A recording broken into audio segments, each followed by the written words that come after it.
Hi everyone, welcome to another episode of the Mizuho Week Ahead. I am Jingyi, market economist at Mizuho Bank. The theme for this week is Adjusting to Tariff Chills. Last week, despite a letter sent by US President Trump, the focus was on the optimism stemming from the deadline extension, as the tariff rates were largely anchored around April's Liberation Day rates, with a slight skew towards lower rates, aside from the step up on Brazil on non-trade related grounds. Consequently, US equities rallied, with S&P reaching a new record high midweek, and the dollar also recovered more ground. Late in the week, however, rate sentiments took a dent, with US President Trump raising prospects of a 15 to 20% blanket tariffs, along with a 35% tariff in a letter to Canada, sent some chills to markets, though worries were reduced on reports that USMCA exceptions will hold. Over the weekend, President Trump released two more letters which threatened 30% tariffs on Mexico and the EU. Canada and EU have responded with extending the deadline of countermeasures to early August, which was set to expire today. Undoubtedly, some of this will be viewed as pressure tactics to speed up the current state of negotiations, as Besant attempts to draw Trump's oral similarities of being impatient.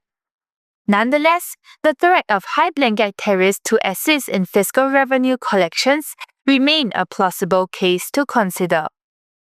Meanwhile, FOMC minutes simply affirm the range of available options confronting policymakers.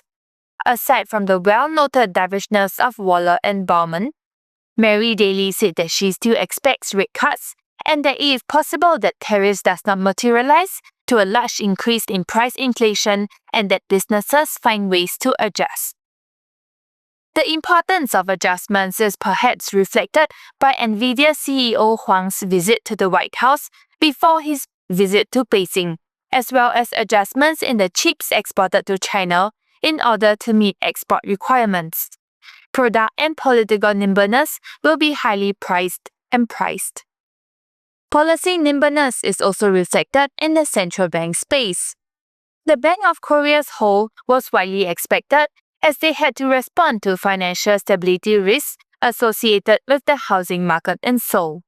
The gravity of the housing debt situation is perhaps reflected in the fact that this was an unanimous decision despite slumping industrial production data. That said, 4 out of 6 members remain open to a rate cut in the next 3 months. In contrast, the RBA's rate hold was an unexpected move on the back of a 6-3 vote, as RBA Governor Bullock alluded to the incompleteness of the monthly CPI as a reason behind the hold. Nonetheless, she affirmed that the direction of travel is towards easing, and this decision is a matter of timing, not direction.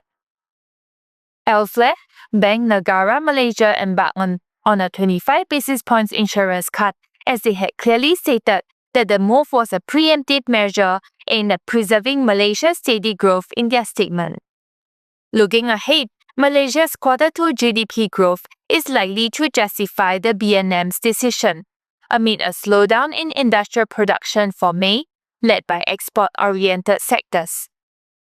This morning, Singapore's Q2 GDP hosted a higher-than-expected 1.4% quarter-on-quarter expansion and averted a technical recession.